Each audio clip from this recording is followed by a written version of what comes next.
Today we're going to see hydromechanical system that has a few challenges, and we would like to find out a transfer function on the system that combines a transfer function that crosses energy domains. We also would like to see that it has some difficulty in here with the derivative causality, and then we would like to obtain a transfer function explicitly using a computer generated approach. So let's talk about the system first and its problems and its solution. So here we go. We have what you have is the system here, and on the right hand side you have the bond graph model of this. Because I have set up the bond graph already, I think it'd be a good idea to talk about how it's made and to complete, because I didn't complete the causality deliberately so we can talk about it. Well, of course, this is an inertia in here that is represented by this one, right? This is an input here which is represented by this. So if you move this, and this would follow later, and this fluid inside accumulates over here, this is a cushion, right? So this is like a suspension system, because if this is air, air is compressible. If it's fluid, then possibly not so compressible, but air would do, like, this would be good like for a suspension system.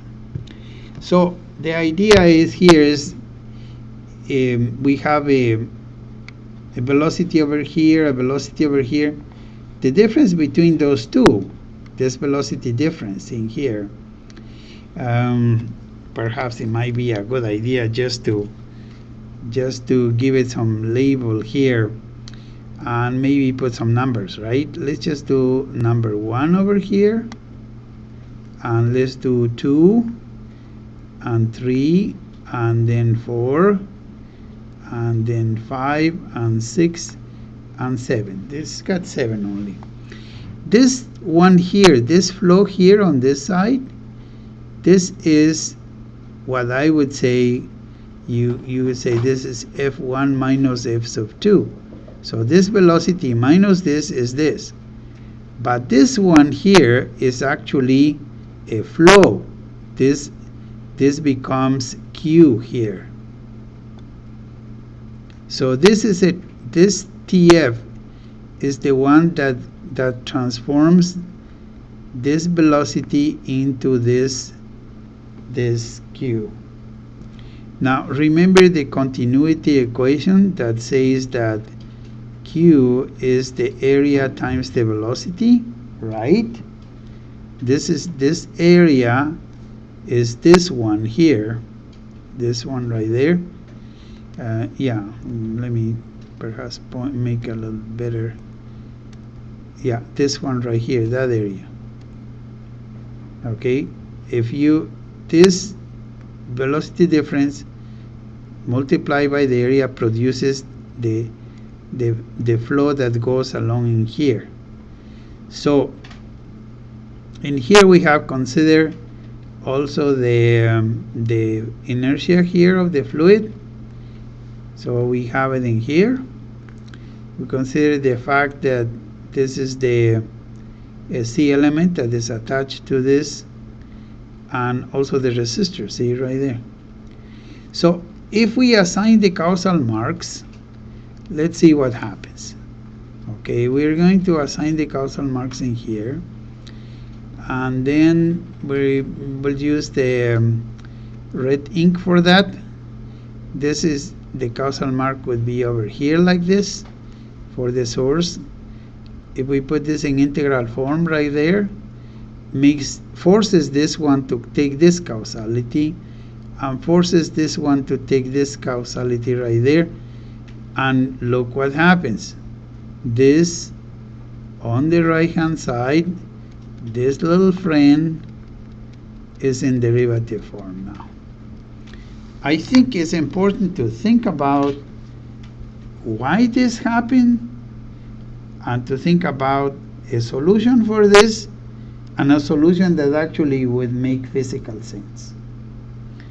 I think we saw last time trying to solve it by hand. This derivative form is not an easy task. So I think we need to find better way to do it. And the very first thing that I would propose, not looking at the solution, but rather trying to understand why it happened. What is this bond graph trying to tell us? This bond graph is trying to tell us that the inertia effect on the mechanical side, this thing, and the inertia effect on the hydraulic side, somehow they are related. Do you see what I mean? Now let's think about whether this is true. Well, here's, if you are here and let's say you're gonna be this is your hand, you're gonna be really the strong person to shake this up and down like that. Yeah? Think about what's happening in here. Think about what's happening in here. This one, you are moving all this fluid right there, you are moving it up, right? And this other one is together with it. This is together with it. So if it is together, isn't it true that the motion of this one will determine the motion of this? Because you see, if we assign the integral causality for this one, this other one will be in derivative form. It doesn't matter which way you start, you got the problem that in the way the model is conceived right now, you are going to end up with this in integral form and the other one in derivative form. That's our problem. And what I'm trying to explain to you is that the reason that is happening is because the way we are modeling here is we are moving this and this together. If there would be a way to separate those, I think this might be different.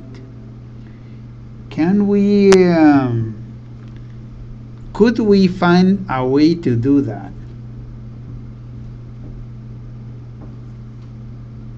We would have to consider, perhaps before we consider the difference, the velocity differences for this, the fact that in this area right here,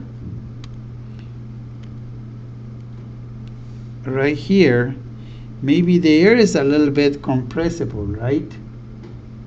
And if the air is a little bit compressible here, it would isolate this mass from this. So how would that happen? How could that happen? We need to isolate this from this. So it means that in this right here on this one, we should be able to put some sort of a compliance, or rather in here, see, to add to it right here on the side where the problem is. The problem happens, hold on for a second. The problem happens over here. This one is okay. So if we isolate this and we make it a bit compressible here, then things might go different. And so I would suggest that we try that. So let's rebuild this thing, and we have the one over here, and what I'm suggesting is we introduce a bit of compressibility in here. So let's just draw the with the same colors that we had. This is the source of flow in here, and this of course is the inertia here. We have the TF over here, but what I'm suggesting is let's consider a bit of the compressibility and put a C element in here like that. See?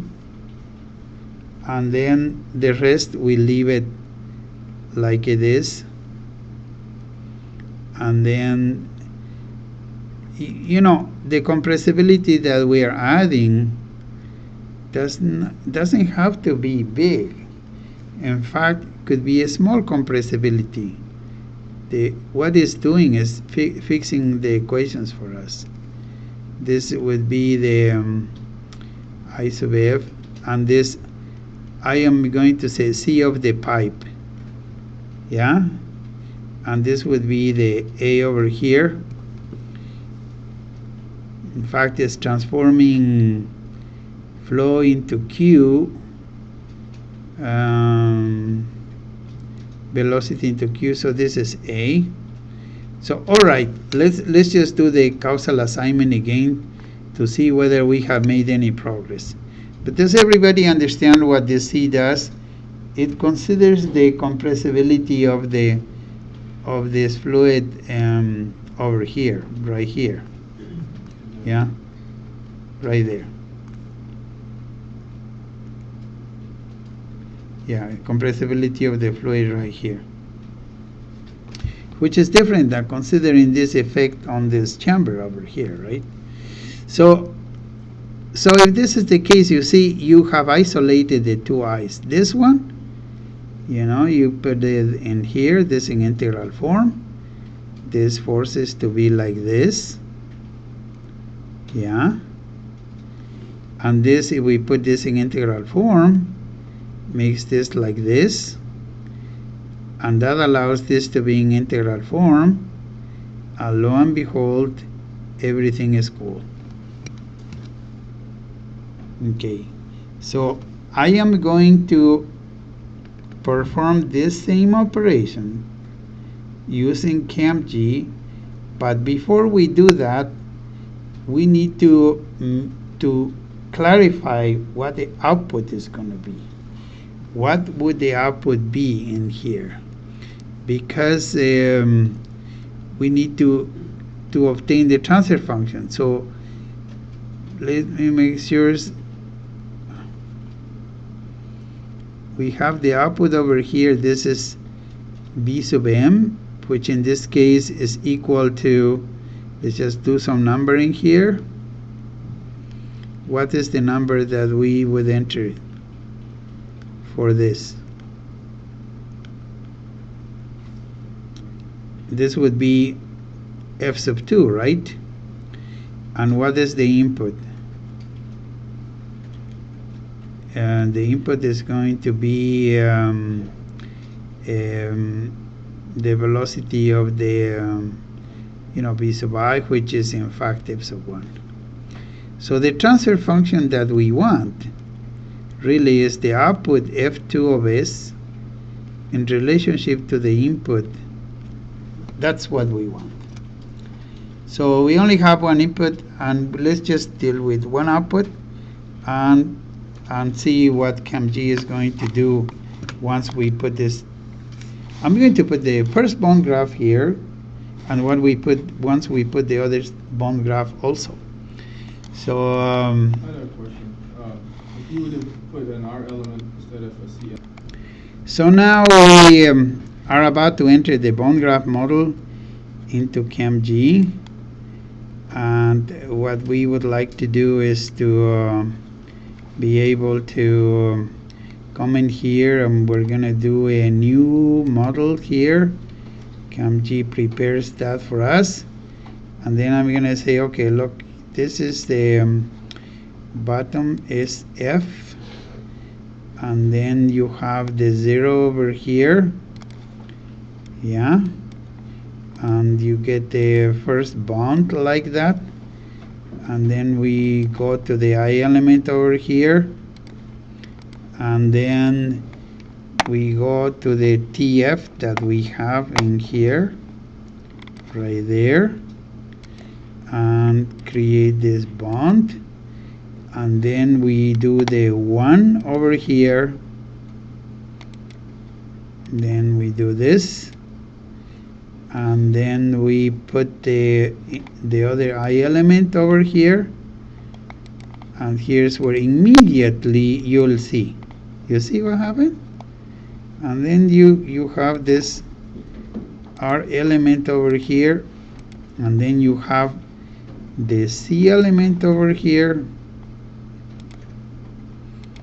like this. So that immediately you see this is a problem that we cannot resolve.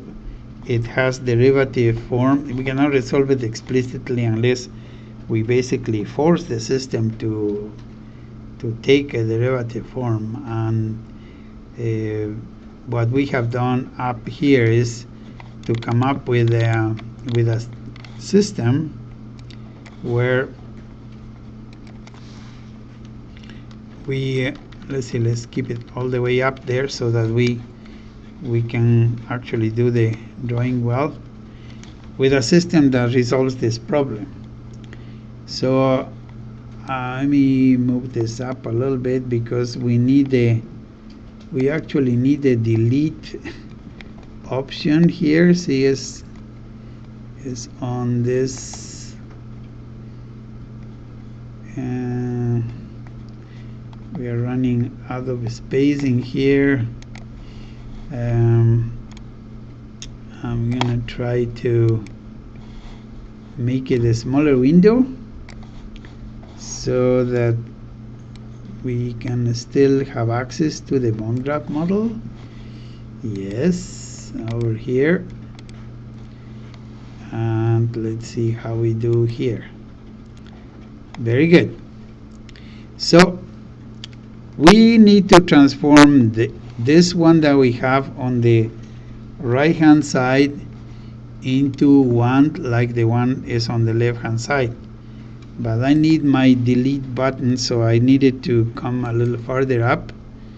Now here we go. We are going to do a surgery here. So let me show you some neat tools that ChemG has to do this. We need to put a 0 here and move these things to the right.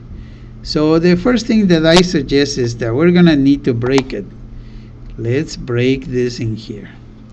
Now we go here to the edit, and we're gonna move, but we're going to move a segment, meaning whatever is connected to this I, move it over here. See? And we didn't have to redraw the whole thing.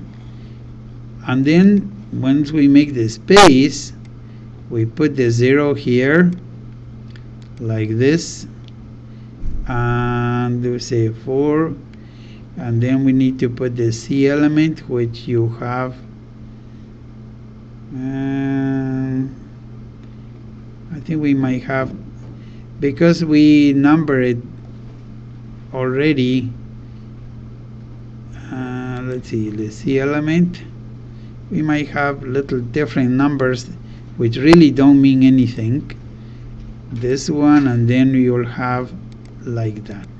See, a bit of a different numbers in system, but everything is okay.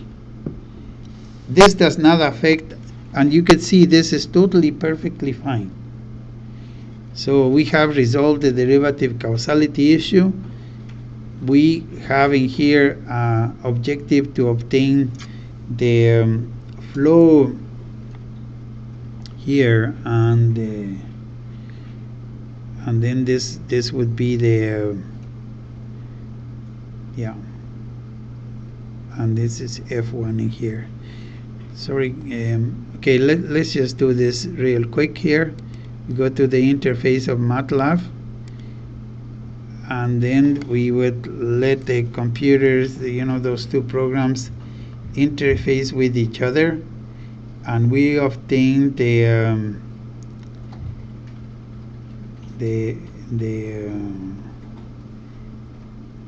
transfer function between, in this case, F2 and F1, SF1 really.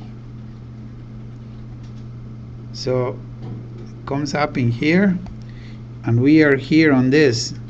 So over here we go and say, okay, please go and find where my variable output is, f sub 2, right? And the computer goes and it does it.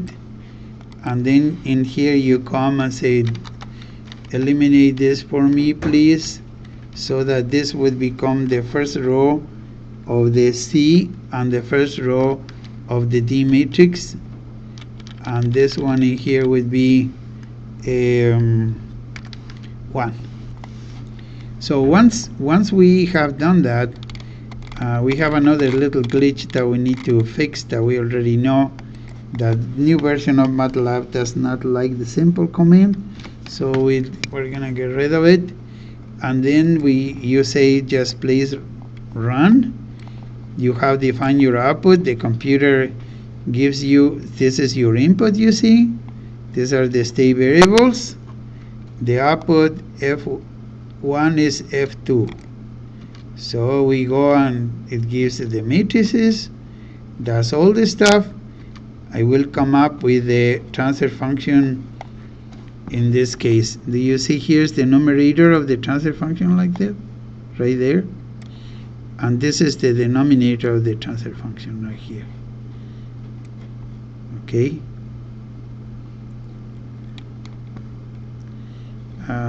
More, I guess.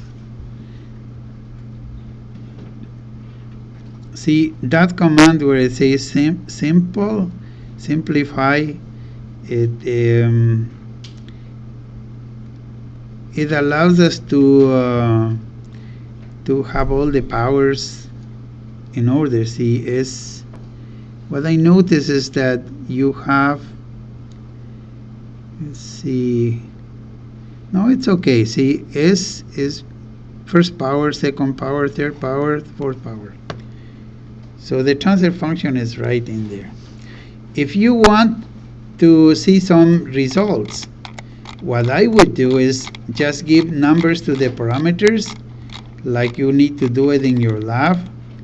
I need to give you the parameters, but just for the sake of testing the mechanics of this, let's just give a value to all the parameters. Let's make them 1, and then this is a 1 in here, this is a 1 over here, this is a 1. What's the T3 by 4? The transformer. See right there. So if you run this again, which once you in your lab or in any other example that you're running, if you run this again, it will run with numbers this time instead of with symbols, and you would have it in here. See, the matrices are numeric now, and this is the transfer function right there. And using this transfer function, the computer is going to go and derive the root locus and derive the body plot as well, the frequency response plot. So that's something that we can talk in another video here. But what we see here is, you see it gives you the body plot in here, give you the root locus plot on the bottom, and then it will give you the step response of the system, and also will give you the impulse response. So by using this approach, you have been able to obtain the computer generated transfer function. We did have it in symbolic form up here, right there, So you know what the coefficients of the denominator are made of, or what parameters influence those. We just give them some nominal values just to get something running, and then you got the transfer function here, and using this transfer function the computer gives us these plots. This one, it gives us the other plot for the impulse response and the other plot for the step input. So that shows you from beginning to end how to obtain a computer generated transfer function and how to get the results.